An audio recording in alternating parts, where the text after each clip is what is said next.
Ini dia macam adalah sikit lah dia punya ni kan. Okay, dah sekan poster premium.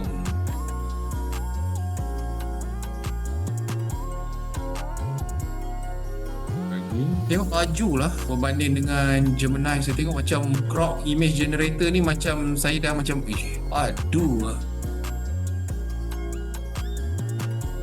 Premium flagship. Okay.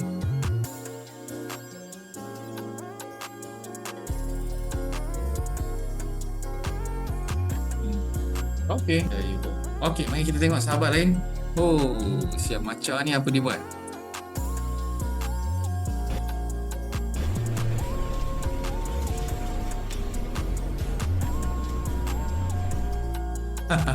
Okay. Alright. Okay, tu macam tadi kalau macam gambar-gambar yang anda hasilkan ni, anda boleh gunakan Grok. Kalau macam ada gambar macam sini kan, gambar yang ni anda boleh transferkan je sama ada pakai di Grok ataupun PO3 untuk hidupkan lah gambar ni kan, supaya dia lebih, orang kata apa, nanti dia lebih, orang kata apa,